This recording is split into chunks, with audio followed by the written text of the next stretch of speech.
8年前、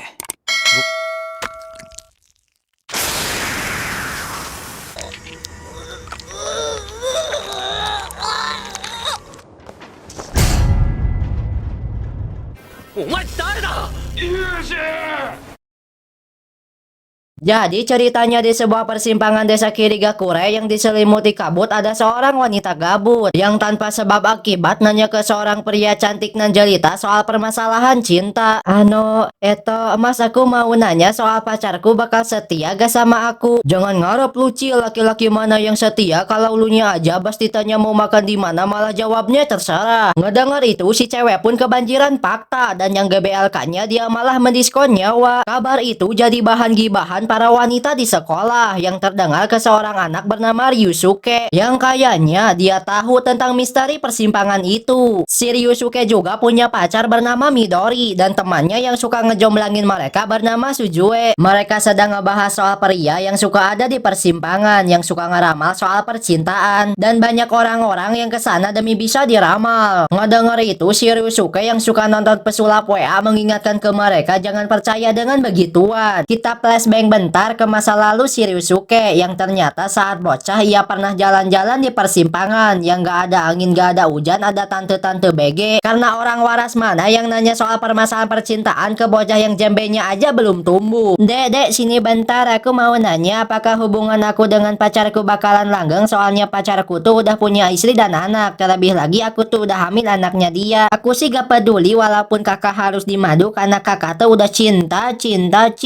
mati sama dia. Hah, bege lu nying, siapa suruh mau digitu sama suami orang lain? Dah gue mau cabut mau top up alok. Namun keesokannya si tante-tante kemarin malah bundir karena hal itu si Ryusuke jadi bersalah dan persimpangan itu pun jadi angker. Ngeliat si Ryusuke yang bengong kayak bagong, si Midori pun mengajaknya ngobrol. Si Midori bercerita bahwa ia punya bibi yang mati di persimpangan itu. Ngedengar itu si Ryusuke pun tercengang dan mulai dari situ ia menjauhi si Midori. Si Midori yang tadi beri jatah si Ryusuke mulai curhat ke si Suzue bahwa hubungan mereka udah merenggang. Si Suzue sebagai bestie yang baik pun menemui si Ryusuke dan menanyakan mengapa ia menjauhi si Midori. Mentang-mentang udah dapat jatah terus lu ngebuang si Midori begitu aja, hah? Dasar bajingan. Emang bener laki-laki tuh sama aja, bukan itu ya setan? Namun si Ryusuke masih gak mau buka suara yang ujung-ujungnya karena si Suzue pengen hubungan mereka balik lagi, ia pun mengunjungi dukun persimpangan. Misi om, aku tuh punya teman yang gegana karena pacarnya, apakah mereka bisa rujuk lagi? Buat apa ngurusin hubungan orang lain, mending lu urusin hubungan lu sendiri yang udah jomblo berabad-abad.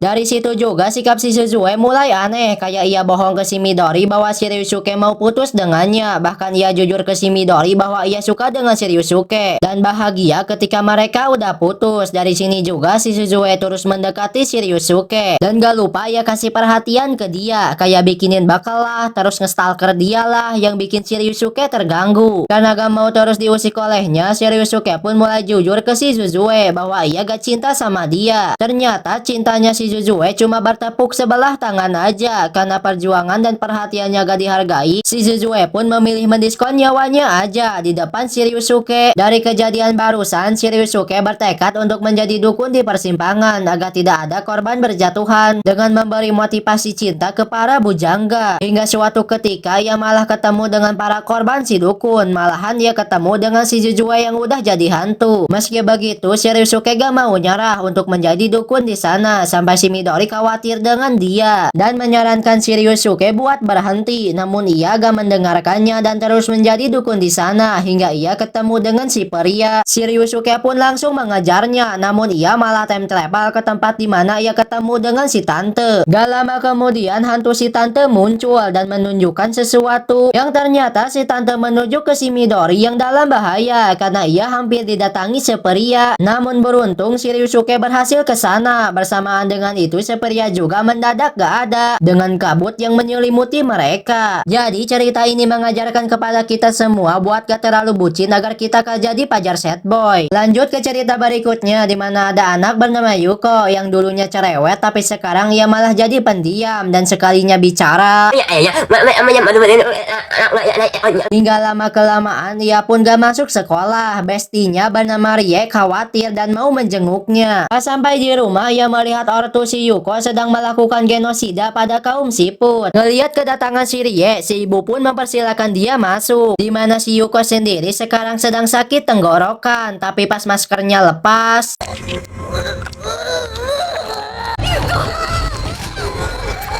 yang ternyata ada si Gary yang keluar dari mulutnya si Yuko. Kedua orang tua si Yuko panik dong dan menyediakan garam di bak mandi dan menaruh dia di sana, berharap siputnya bisa keluar dengan sendirinya. Hingga beberapa waktu berselang, mereka pun mengeceknya lagi. Namun inilah yang terjadi. Ya, tubuh si Yuko menjadi mini, menyisakan kepalanya aja. Dan sekarang kepalanya si Yuko resmi jadi rumahnya si Gary. ナメクジ特有のものだそうだ。そしたらが悲しそうな目でこちらを Sebelum lanjut ke cerita berikutnya, disclaimer dulu ya kan, jika kalian punya tripobia diharapkan skip aja ya. Jadi ceritanya ada anak bernama Yuji yang punya tetangga bernama Rina. Meski tetanggaan, ia gak tahu bebantukan si Rina gimana karena ia penyakitan. Tiap hari aja ada dokter ke sana, hingga suatu ketika si Yuji ngelihat si Rina di jendela. Dari tampangnya kayak orang sehat biasa, tapi pas ia menjulurkan tangannya, wenjir SpongeBob, tangan si Rina ternyata bolong-bolong. Ngelihat itu si Yuji jadi keingatan bahwa kakeknya dulu juga punya penyakit kayak gitu hingga akhir ajalnya. Si Yuji pun curhat masalah itu ke temannya bernama Hideo.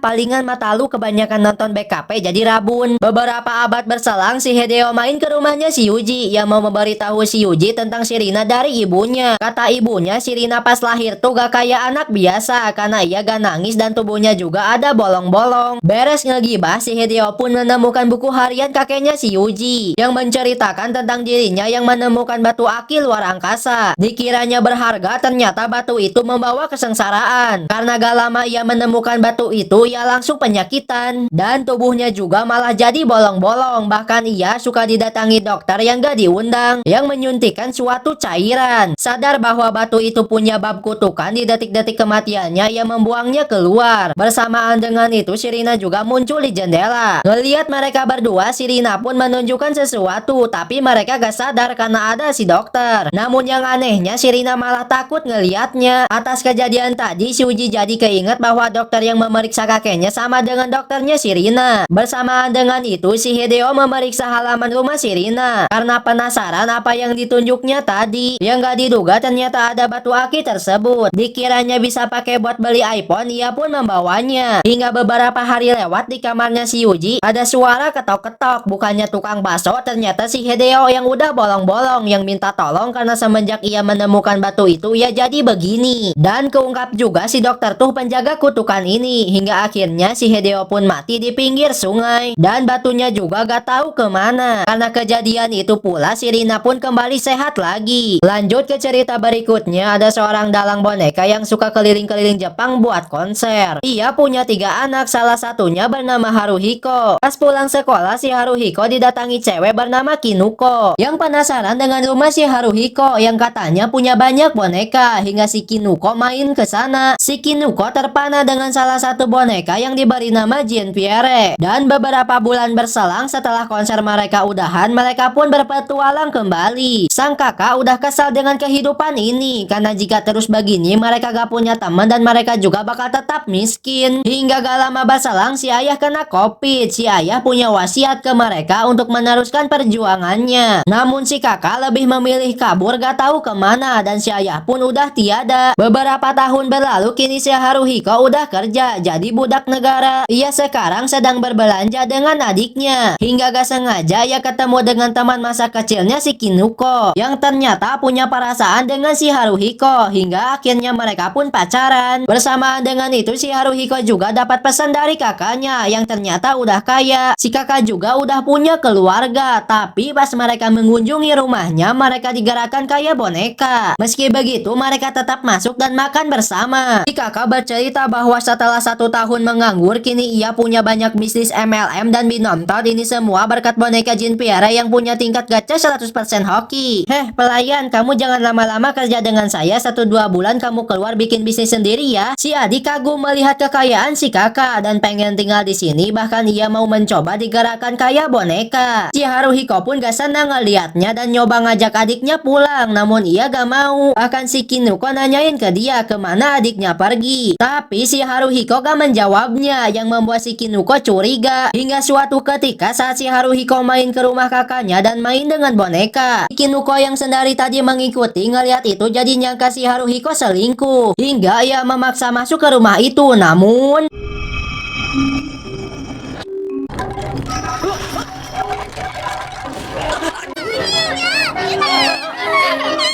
ya, keluarga kakaknya malah terbang karena ulahnya boneka Jean-Pierre. Si Haruhiko yang melihatnya langsung mengejarnya hingga ia menemukan pacarnya yang udah gak ada. Si Jean-Pierre nyoba nyerang dia, namun beruntung si Haruhiko bisa mengalahkannya. Ia pun mengecek keluarganya, yang untungnya si adik gak kenapa-napa, tapi keluarga si kakak malah jadi boneka. Dan ceritanya berakhir dulu sampai sini.